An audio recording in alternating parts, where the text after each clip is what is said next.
Bonjour tout le monde, j'espère que vous allez bien. Aujourd'hui, je vous propose de réaliser une maison, une boîte en forme de maison. Pour ça, j'ai utilisé la collection Yellow de chez Florilège Design. Je vais vous énumérer les papiers qu'il vous faudra. Donc, il va vous falloir deux bandes qui font 11 par 29,7 cm.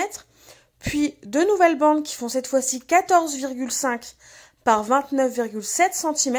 Un carré qui lui fait 20,5 par 20,5 cm, un second carré qui fait 21 par 21 et un dernier carré qui lui fait 24 par 24. En sachant que le dernier carré qui fait 24 par 24, il faut que ce soit un papier à motif si vous voulez que le toit de votre maison soit... qu'il y ait un motif sur le toit de votre maison. On commence tout de suite, on prend l'un des deux carrés, donc soit celui qui fait 20,5 par 20,5, soit celui qui fait 21 par 21, en sachant que pour ces deux carrés-là, en fin de compte, c'est pour former la boîte qui sera sous notre maison, et du coup, pour ces deux papiers-là, il faudra procéder de la même façon, c'est-à-dire faire des marques de plis à 3 cm de chaque côté de vos papiers. Petit aparté, ce tutoriel-là n'est pas de moi. Je l'ai découvert sur la chaîne YouTube Le Petit Monde de Chachou. Et il m'a inspiré et je voulais faire en plus un mini. Enfin vraiment, c'est la base est la même, mais le but final de la boîte n'est pas le même. Donc du coup, c'est pour ça que je me suis permise de le reproduire sur ma chaîne. Et donc là, concernant les deux carrés pour lesquels on vient de faire des marques de plis, il faut que vous fassiez des petites languettes, jusque la première trace, vous coupez en fin de compte jusque la marque du pli de chaque côté, de façon à créer des languettes. Comme ça, c'est peut-être un peu plus clair. Vous n'oubliez pas de les couper en biseau parce que c'est beaucoup plus simple pour coller et de façon à ce que ce soit beaucoup plus propre. Ensuite, on va tout simplement marquer les plis de tous nos côtés. Et puis coller tout simplement notre boîte. C'est vraiment une boîte qui est très simple à faire. Après c'est pareil, si vous voulez qu'elle soit plus grande, qu'elle soit plus épaisse, plus petite, peu importe, il faudra juste réadapter le tutoriel dans sa globalité par rapport à la taille de votre boîte tout simplement. Et une fois que les plis sont marqués, il ne reste plus qu'à coller. Donc moi pour ça j'utilise ma colle Scotch, la verte, celle qui est en gel et qui colle assez forte, assez fort plutôt. Moi je n'utilise que celle-ci quand je fais de ce genre de structure parce que moi je suis sûre que ça ne bougera pas. Concernant mon papier craft, c'est un papier craft de 250 grammes. Je ne sais plus d'où il vient, mais en tout cas il fait 250 grammes si jamais l'épaisseur vous intéresse. Et dans ce genre de projet-là, je vous conseille vraiment d'avoir des petites pinces, soit des pinces en bois ou des pinces en métal comme j'ai là, de façon à maintenir votre projet, les parties qui collent. Comme ça vous permet de laisser de côté, laisser sécher et tout simplement passer à autre chose en attendant. Une fois les parties de notre boîte mise à sécher, on va passer à une autre étape de cette boîte en forme de maison. Donc là, vous prenez vos deux bandes de papier qui font 14,5 par 29,7 cm. Vous allez les prendre dans le sens des 29,7 et vous allez faire un premier pli à 14 cm, puis un second pli à 28 cm. Vous faites pareil pour votre deuxième bande de papier.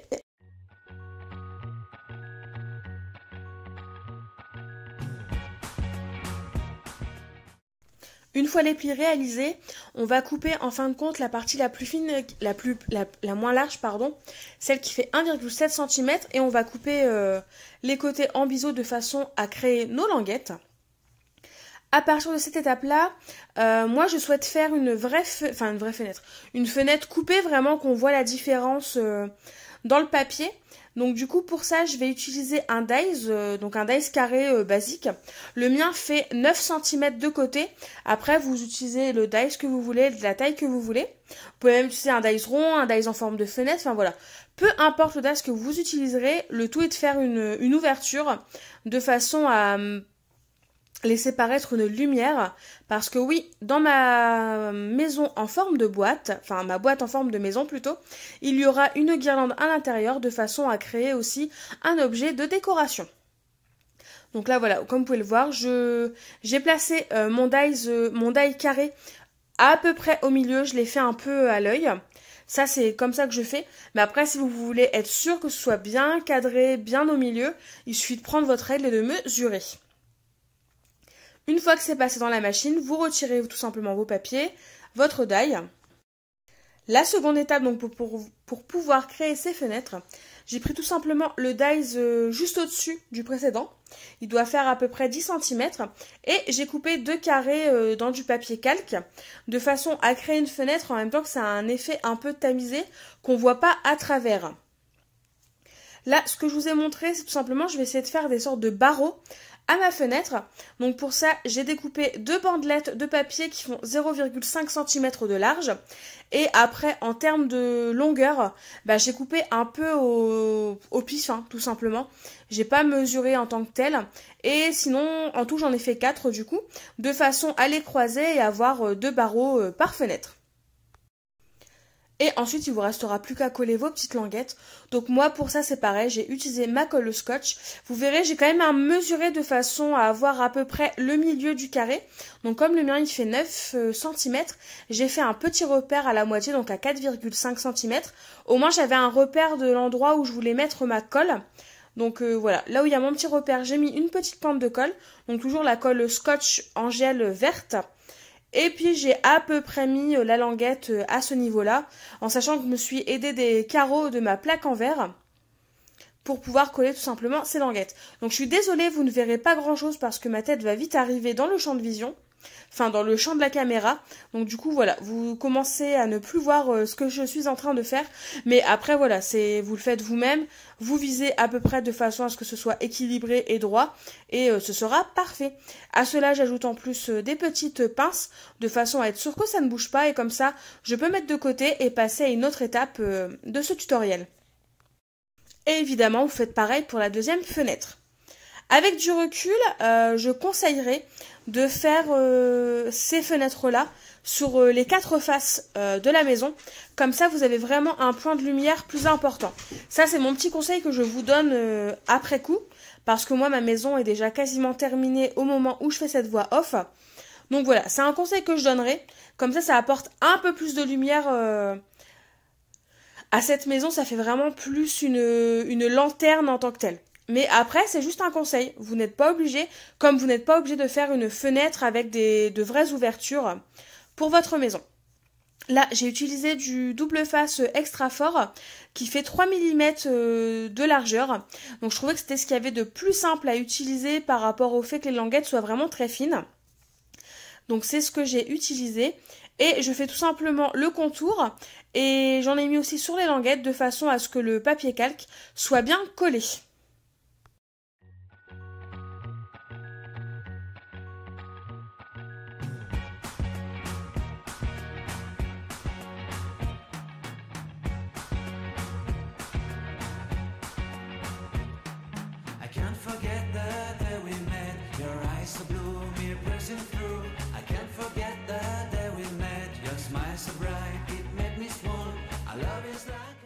Une fois le papier calque posé sur votre double face ou votre colle, n'hésitez pas à bien maroufler avec un plioir de façon à bien faire... c'est pas imprégner le mot, mais vraiment à ce que le double face soit bien fixé sur votre papier calque. Et bien sûr, vous faites pareil pour la deuxième fenêtre. Ou la troisième ou la quatrième en fonction du nombre de fenêtres que vous aurez mis sur votre maison. Donc là, comme vous pouvez le voir, la boîte de base, donc qui sera la base de la maison, est terminée. Donc elle est sèche, hein, voilà. Maintenant, il va vous falloir 4 languettes qui font alors 13,4 cm par 4 cm. Et ces languettes-là vont nous permettre tout simplement de fixer la maison sur la boîte. Du moins sur le couvercle de la boîte. Sur ces petites languettes-là, vous les prenez dans le sens le plus court et vous faites un pli au milieu, donc soit à 2 cm.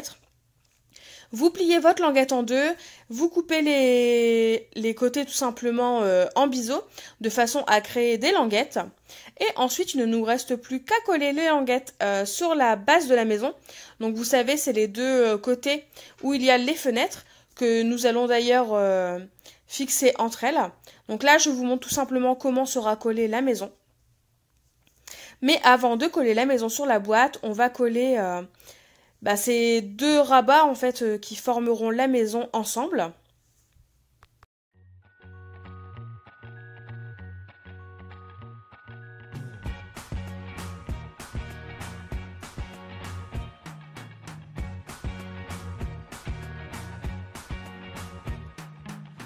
forget the day we met. Your eyes so blue, me piercing through. I can't forget the day we met. Your smile so bright, it made me swoon. Our love is like a summer's day, hot and endless in a magic way. Whenever I see you, all I can think is my summer love. Been waiting for you, my love. My summer love. Been waiting for you, my love. I can't forget the day we met.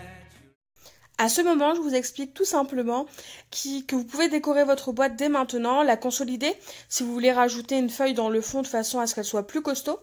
Là, je vous montre un papier jaune à rayures, mais finalement, c'est pas celui que je vais utiliser. Je vais utiliser une des feuilles de la collection Yellow de chez Florilège, Design, pardon. Et donc, c'est la feuille avec les petites feuilles vertes et un peu vert-jaune que vous voyez. Et au dos, il y a des sortes de lignes de poids noires. Donc, moi, je veux en vision voir le côté le plus coloré, donc c'est celui avec les feuilles. Après, c'est mon choix, vous n'êtes pas obligé de faire la même chose. C'est pareil, vous pouvez aussi coller un papier à motif le plus proche possible du bord craft si vous voulez pas qu'on voit le craft ou le papier que vous avez mis en base. Donc au début, voilà, je colle les deux parties où il n'y a pas mes fenêtres parce que je pensais en mettre juste là des papiers, enfin du papier à motif. Et finalement, vous allez voir que je vais recouvrir l'intégralité de la maison et que ce sera plutôt pas mal. Enfin, dans tous les cas, moi, ça me plaît la façon où j'ai embelli le papier craft. Si jamais je bafouille un petit peu, j'en suis vraiment désolée. Mais là, nous sommes lundi soir, il est 1h18 du matin. Et j'aimerais vraiment que cette vidéo-là, vous l'ayez mardi. Donc du coup, je fais quand même la voix off là tout de suite. Sinon, je n'aurai pas le temps demain, donc c'est pour ça. Je suis un peu fatiguée, donc d'où mes bafouillements et mes petites erreurs dans mes petites phrases. Donc là, je ne vous l'ai pas montré, mais en fin de compte, voilà, j'ai fait une ouverture sur mon papier à motif, un peu comme celui qui a de la fenêtre. Et donc, j'ai repris tout simplement le même dies que j'ai centré, de façon à ce qu'il arrive pile poil au bon endroit, sur la fenêtre. Ensuite, on va s'attaquer tout simplement aux languettes. Donc là, dans un premier temps, ce que je fais, c'est que je les colle toutes, sur la structure de la maison. Et je vais laisser sécher de façon à ce que la colle prenne bien. Et ensuite seulement on collera la maison sur la boîte. Donc dans ce tutoriel-là, dans cette création-là, il faut vraiment que vous ayez le temps de laisser sécher la colle entre chaque étape. Parce que c'est un projet qui demande du temps, de la patience si vous voulez éviter de devoir reproduire le tutoriel plusieurs fois. Donc là, ma petite technique pour coller ces petites languettes, c'est que je mets la partie collée sur mon papier et ensuite je replie la languette que je mets à ras de ma structure en fin de compte, de façon à ce qu'une fois que ce soit sec, ma languette se plie et se déplie très facilement et qu'elle soit pile poil à ras de ma boîte et comme ça facilitera tout simplement le collage de la structure sur le couvercle de la boîte.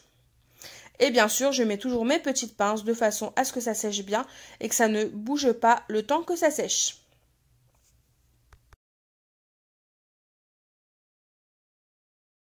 La plupart des étapes, je les ai juste mises en accéléré, sans trop vous les couper, de façon à ce que vous voyez bien le tutoriel dans sa globalité, parce que je sais que des fois, quand on coupe, ce n'est pas évident, même si à chaque fois, j'accompagne mes images d'une voix off, de façon à ce que le tutoriel, voilà, ou du moins la vidéo que je vous présente, soit la plus explicite possible. Et ensuite, vous prenez vos deux bandes de papier qui font 11 par 29,7 cm. Et comme tout à l'heure, vous faites tout simplement des marques de pli à 14 cm, puis à 28 cm. Le dessin que je vous ai présenté précédemment, n'hésitez pas à aller le revoir si jamais la suite, vous avez du mal à comprendre ce que je souhaite vous dire. Ensuite, vous gardez vos bandes de papier dans le même sens. Vous faites avec un crayon de bois et une règle une première marque tout en haut à 7 cm et une seconde marque, un petit marquage à 21 cm. C'est ce qui va nous servir en fin de compte pour réaliser les sommets de nos triangles.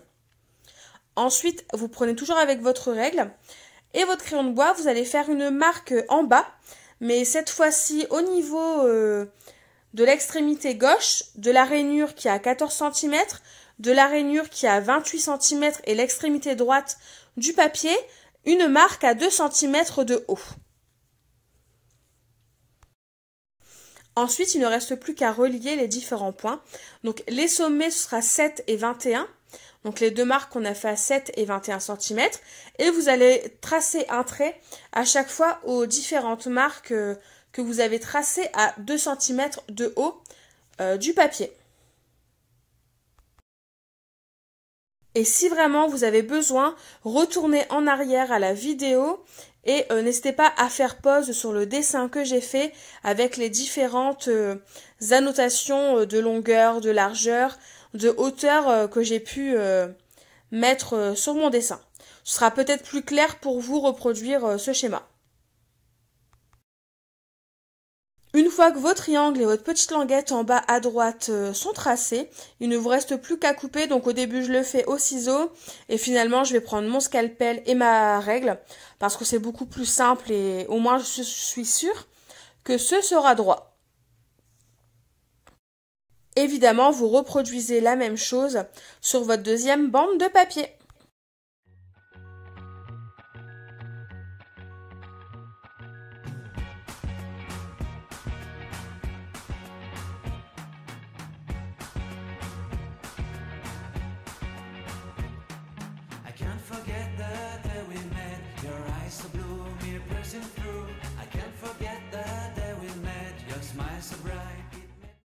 Une fois vos bandes de papier découpées, il ne vous reste plus qu'à les coller entre elles. Pour ça, aidez-vous tout simplement des deux petites languettes qu'on a découpées.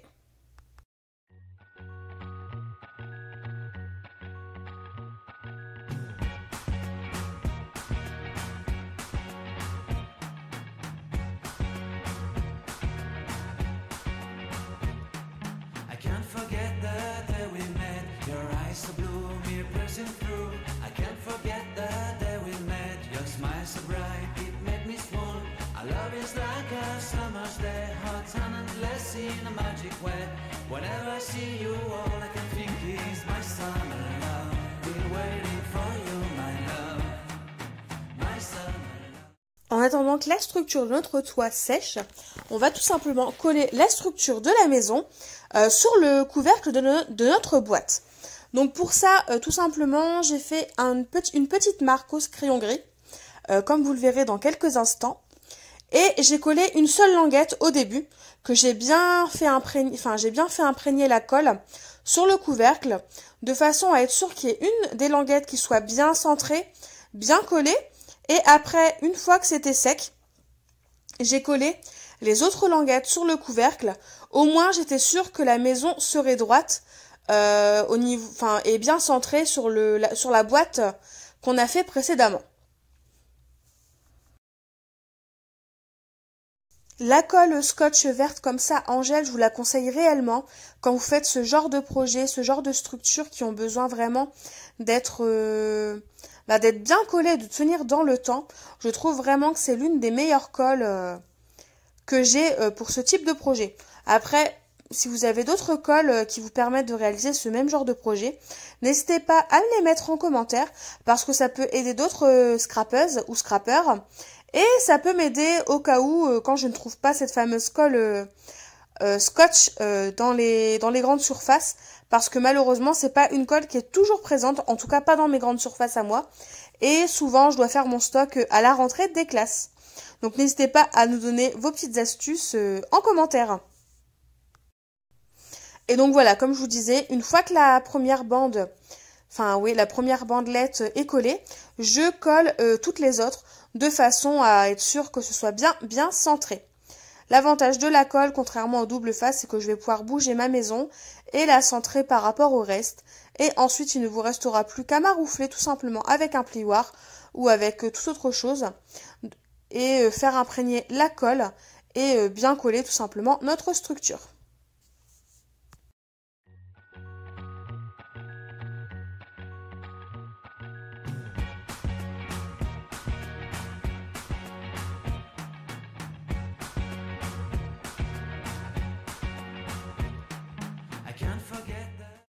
Par la suite, si au fond de la maison, vous voulez mettre un papier à motif ou autre, n'hésitez pas. Moi, je ne l'ai pas fait parce que je ne le voulais pas. Hein. Après tout, ce sera juste une boîte pour la maison, donc il n'y avait pas forcément d'intérêt. Mais si vous souhaitez le faire, n'hésitez pas à le faire. De plus, ça permettra de consolider encore plus la maison. Donc là, comme vous pouvez le voir, la structure du toit est émise. Elle va bien sur le toit. Donc si vous prenez les mêmes mesures que moi, il n'y a pas de problème, ça ira. Ensuite, on va passer au toit.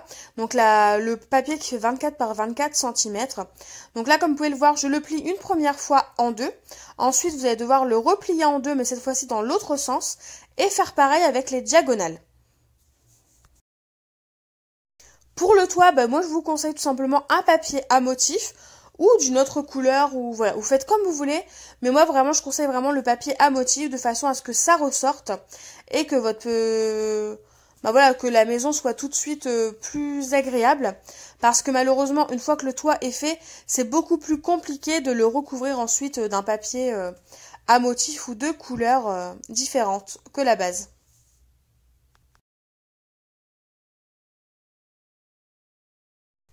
Une fois les différentes marques de plis tout simplement faites, c'est un peu plus dur, voilà, parce qu'il m'a fallu du temps pour me rappeler comment il fallait faire le toit. Donc là, c'est absolument pas ce que je vous montre, hein. Là, c'est pas du tout dans ce sens-là qu'il faut le faire, mais plutôt l'inverse. C'est-à-dire que vos diagonales ne doivent pas être en montagne, mais elles doivent être en vallée. Une fois que vous mettez vos diagonales en vallée, donc c'est-à-dire la marque de pli vers le bas, il vous reste plus qu'à mettre les autres en montagne et de faire à chaque fois montagne, vallée, montagne, vallée. Donc là, c'est ce que je vous explique, mais comme j'avais mal centré, je préférais vous le redire à voix haute, tout simplement. Et donc là, comme vous pouvez le voir, je vais vous le montrer juste après au niveau du toit. On voit bien que les diagonales qu'on a faites tout à l'heure, elles sont vraiment en vallée et elles vont vers le bas. Une fois que voilà, le toit est fait, vérifiez si ça se colle bien à votre structure de toit. Et une fois que c'est bien mis, que voilà, vos montagnes-vallées sont dans le bon sens, il ne vous reste plus qu'à mettre de la colle sur votre structure et à coller tout simplement votre toit. Donc il faut savoir qu'à cette étape-là, il va falloir le maintenir le toit. Donc si vous avez une colle qui sèche lentement, vous allez attendre un petit moment. Donc je vous conseille vraiment une colle qui sèche vite. Après, c'est comme vous voulez, hein, si vous voulez attendre plus longtemps, il n'y a pas de problème, c'est votre choix. Mais je vous conseille vraiment une colle qui colle assez vite. Ce sera plus pratique pour vous et beaucoup plus agréable aussi. Et ensuite, donc bon, là j'appuie. Et en même temps que j'appuie, je fais faire je vais faire travailler la colle en montant et en descendant le long des arêtes, de façon à ce que ça s'imprègne bien partout. Je vais même m'aider de mon plioir juste après. Et en appuyant un petit peu plus, au moins je suis vraiment sûre que mon toit tient bien sur ma structure. Nous sommes quasiment à la fin de la vidéo, donc je dois encore vous expliquer des choses, mais j'en profite pour faire une petite aparté. Je vais faire aussi le tutoriel avec la collection Yellow de chez Florilège Design, du mini-album qui sera dans la boîte.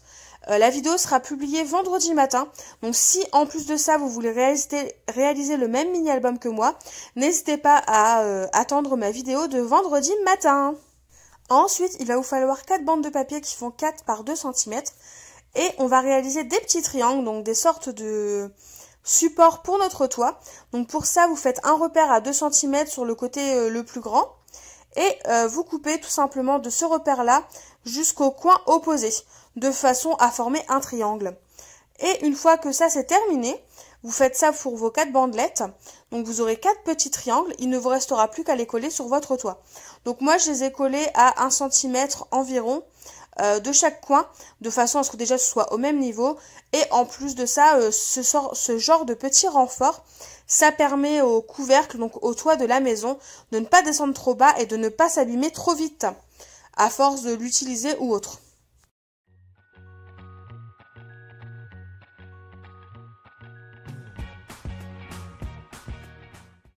La vidéo est quasiment terminée.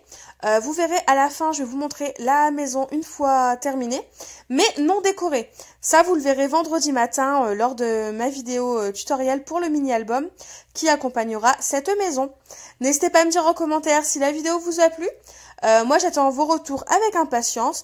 Et en attendant la vidéo de vendredi du mini-album, je vous fais tout simplement de gros bisous et je vous dis à très vite pour une nouvelle vidéo.